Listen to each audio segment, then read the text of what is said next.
కాబట్టి ఇంకా already public నోటీస్కి వచ్చిన తర్వాత మళ్ళీ రెడ్ బుక్ ప్రస్తావన చేయాల్సిన అవసరం లేదు. కానీ బహిరంగ సభలో ఆయన మాట్లాడడానికి ఏమంటే వాళ్ళ కార్యకర్తల్ని వచ్చిన జనాన్ని ఉత్సాహపరచడానికి అట్లా మాట్లాడినాడేమో నాకు అనిపిస్తా ఉంది. ఎందుకంటే ఇవాళ వాళ్ళ కార్యకర్తల్ని ఇన్స్పైర్ చేయడానికి వాళ్ళ దగ్గర వేరే ఇది సబ్జెక్ట్ లేదు. ఎందుకంటే వారి 1 ఇయర్ పరిపాలన గురించి చెప్పుకోవాలి, లేదంటే ఈ 1 ఇయర్ లో జరిగిన అభివృద్ధి గురించి చెప్పుకోవాలి, లేదా ఎన్నికల్లో ఇచ్చిన వాగ్దానాల అమలు గురించి చెప్పుకోవాలి. వాటి విషయంలో వాళ్ళు ఇంకా అంత జనాన్ని ఉత్సాహపరిచే అంతగా లేదు. కాబట్టి ఈ రెడ్ బుక్ అనే దాని గురించి చెప్పి ప్రత్యర్థి పార్టీ గురించి వాళ్ళ గురించి ఎక్కువ ప్రస్తావన చేస్తే దానివల్ల ఉపయోగకరంగా ఉంటుందని వాళ్ళు భావించి ఉండవచ్చు. కానీ నేను కోరేది ఏమంటే ఇంకా ఓకే, మీరు రెడ్ బుక్ ఆ రోజు చెప్పారు, తర్వాత చెప్పారు, మీరు ఇప్పుడు ఆచరణలో కూడా దాన్ని అమలు పరిచారు, అంతటితో వాటికి వదిలిపెడితే బాగుంటుంది. ఫ్యూచర్ లో మరీ దాని గురించి చెప్పడం అనేది ఇంకా అది అంత మంచిగా ఉండదేమో, వారికైనా బాగుండదేమో అని నేను అనుకుంటాను. మరి ఆ డైలాగ్స్ కూడా మనం చూసాం కదా సార్, ఇదంతా ట్రైలర్ మాత్రమే. రెడ్ బుక్ అని వినగానే ఒకరికి గుండెపోటు వచ్చింది, మరొకరు జైలు చుట్టూ తిరుగుతున్నారు, అర్థమైందా రాజా అంటూ ఒక డైలాగ్ కూడా వేశారు లోకేష్ గారు. అంటే వాంటెడ్లీ ఈ మాటలు మాట్లాడినట్టుగానే కూడా మనం చూడొచ్చా? ఎలా ఎలా అర్థం చేసుకోవాలి? క్లియర్ అమ్మా, మీరు అన్నట్లుగా వాళ్ళ కార్యకర్తల్ని వాళ్ళ పార్టీని ఉత్సాహపరిచే ఆయన చెప్తున్న మాటలు తప్ప అది మరొకటి కానే కాదు.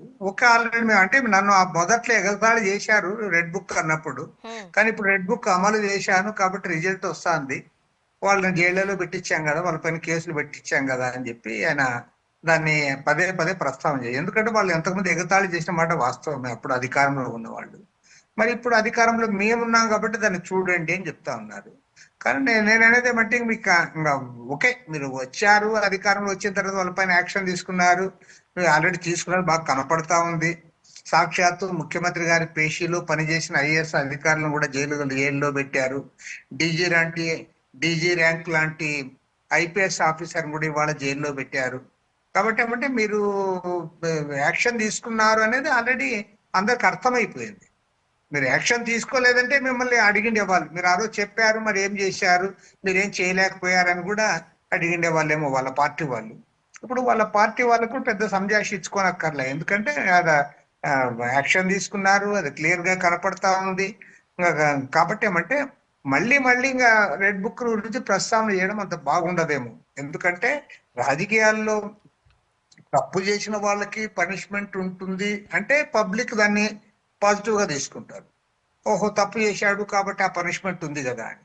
అట్లా కాకుండా పదే పదే రెడ్ బుక్ ప్రస్తావన చేసి దానికోసం మేము యాక్షన్ తీసుకుంటున్నామంటే పబ్లిక్ లో రాంగ్ సిగ్నల్స్ పోయే అవకాశం కూడా ఉంది. రాంగ్ సిగ్నల్ ఏమంటే వీళ్ళు కక్ష సాధింపుతో చేస్తున్నారేమో, గతంలో అధికారంలో ఉన్న వాళ్ళు వీళ్ళపైన యాక్షన్ తీసుకున్నారు కాబట్టి దానికి ప్రతిగా ఇప్పుడు ఇలాంటి చేస్తున్నారు అనేది కూడా వస్తుంది. కాబట్టి ఏమంటే మరి లోకేష్ రెడ్ బుక్ ప్రస్తావన ఇక మళ్ళీ తేకుండా ఉంటేనే బాగుంటుంది. అండ్ మరోపక్క ఏపీలో మనం చూడొచ్చు సార్, తెనాలిలో దళిత యువకుల పట్ల జరిగిన ఆ సంఘటన, అక్కడ దళిత్ కార్డును కూడా వాడడం మనం చూస్తూ ఉన్నాం. అది దళితులు కాబట్టే అలా నడి రోడ్డు మీద కూర్చోబెట్టి కొట్టిన సందర్భం. అదే వేరే సామాజిక వర్గానికి చెందిన వారైతే ఇలా ప్రవర్తించి ఉండేవారు కాదు అనేది అక్కడ ప్రధాన ఆరోపణగా మనం చూస్తున్నాం. మీరేం చెప్తారు?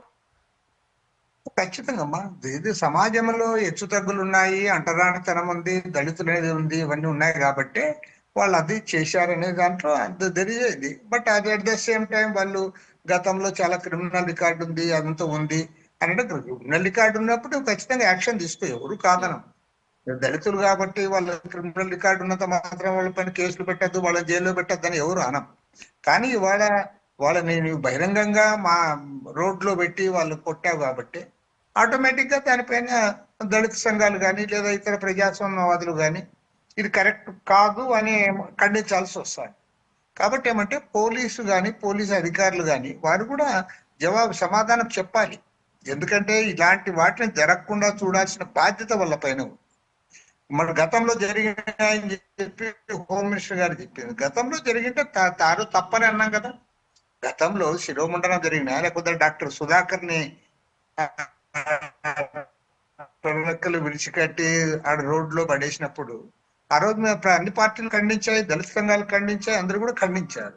కాబట్టి ఏమంటే హోమ్ మినిస్టర్ గారు చెప్పింది గతంలో ఇప్పుడు జరిగిన దానిపైన ఆయన సమాధానం చెప్పాలి. కానీ ఇప్పుడు జరిగిన దాని గురించి పక్కన పెట్టి గతంలో కూడా ఇట్లాంటివి జరిగినాయంటే ఎప్పుడు జరిగినా తప్పేని మేమంటాం. ఏ గవర్నమెంట్ లో జరిగినా సరే జరగకూడదు.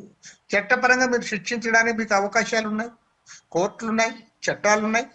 మీరు చట్టపరంగా యాక్షన్ తీసుకోండి. మీరు చట్టపరంగా యాక్షన్ తీసుకుంటే ఇప్పుడు ఎవరు కూడా మిమ్మల్ని తప్పుపట్టి ఉండేవాళ్ళు కాదు కదా.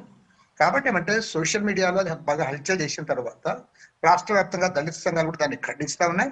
మరి ఖండించినప్పుడు దానికి సమాధానం చెప్పాల్సిన బాధ్యత మాత్రం అది ప్రభుత్వానిదే.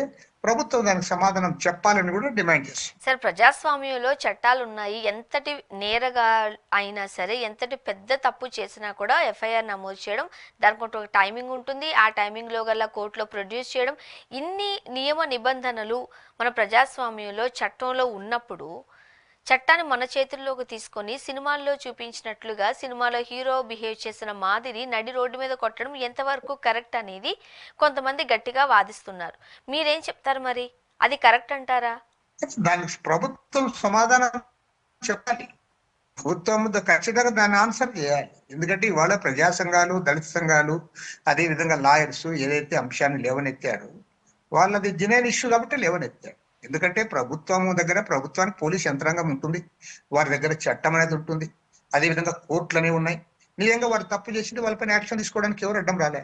ఏ పార్టీ కూడా మీరు యాక్షన్ తీసుకుంటామని మేము అడ్డం, ప్రతిపక్షాలు కానీ ఇంకొక పార్టీ కానీ లేదా దళిత సంఘాలు కానీ వాళ్ళు ఏమి అడ్డం రాలేదే. ఎవరు మీరు యాక్షన్ తీసుకోండి. మీరు యాక్షన్ తీసుకోవడం కాకుండా మా దగ్గర లాఠీ ఉంది చేతుల్లో కాబట్టి మేమే శిక్ష వేస్తాము, మేమే తీర్పులు ఇస్తాము, అది కూడా నడి రోడ్లో మేము అమలు పరుస్తామంటే ఇది అనాగరికంగా కనపడుతుంది. అలాంటి వాటికి మన ప్రజాస్వామ్యంలో తావులేదు. కాబట్టి మీరు చట్టాన్ని ఉపయోగించుకుని వారిని శిక్షిస్తామంటే అది చట్టపరంగా చట్ట ప్రకారం శిక్ష పడాలి తప్ప అట్లా కాకుండా మేము సొంతంగానే మేమే తీర్పులు చెప్తాం, మేమే ఇంటరాగేట్ చేస్తాం, మేమే ఆ పనిష్మెంట్ కూడా రోడ్లోనే చేస్తామంటే అది సభ్య సమాజం అంగీకరించదు. దాన్ని అందరు కూడా ఖండించాలి. ప్రభుత్వం తన తప్పు తెలుసుకొని దాన్ని సరిదిద్దుకోవాలని చెప్పి కూడా నేను డిమాండ్ చేస్తాను. అంటే జరిగి ఇన్ని రోజులైనా ఇప్పటి వరకు అటు సీఎం చంద్రబాబు నాయుడు గారు కావచ్చు, డిప్యూటీ సీఎం పవన్ కళ్యాణ్ గారు కావచ్చు, ఒక ట్వీట్, ఒక మాట, అసలు రెస్పాన్స్ లేదు. చూసి చూడనట్టు వదులుతున్నారా? లేదంటే ఇప్పటివరకు ఆ న్యూస్ వాళ్ళ వద్దకు వెళ్ళలేదా? మహానాడులో చంద్రబాబు నాయుడు గారు బిజీగా ఉండడము, సినిమా షూటింగ్ లో పవన్ కళ్యాణ్ గారు బిజీగా ఉండడము, అసలు ఈ విషయమే తెలియదు అంటారా? వాళ్ళకి ఎందుకు రెస్పాండ్ అవ్వలేదు? అది కారణం అది కాదు. కారణం ఎందుకు అది కాదని అంటున్నారంటే తెనాలిలో మామూలుగా అప్పర్ కాస్ట్ పీపుల్ కానీ లేదంటే ప్రజాభిప్రాయం కానీ వాళ్ళకి అనుకూలంగా లేదు. ఎందుకు? వాళ్ళ మీద బ్యాడ్ రికార్డు ఉంది కాబట్టి.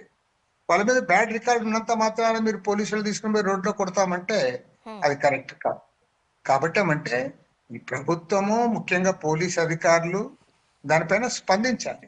స్పందించి ఇలాంటి ఘటనలు పునరావృతం కాకుండా చర్యలు చేపట్టాల్సిన అవసరం వాళ్ళపైన, బాధ్యత వాళ్ళపైన. మరీ ముఖ్యంగా ఏపీలో మనం చూడొచ్చు, కూటమి ప్రభుత్వాన్ని అయితే చంద్రబాబు నాయుడు గారిని ఎంప్లాయీస్ అందరూ కూడా ఒక యూనియన్గా ఏర్పడి ఏకతాటిపైకి వచ్చి, ఎందుకంటే జగన్మోహన్ రెడ్డి గారి హయాంలో వాళ్ళకి ఏదైతే బెనిఫిట్స్ ఉన్నాయో అవి ఇవ్వలేదు, సరిగ్గా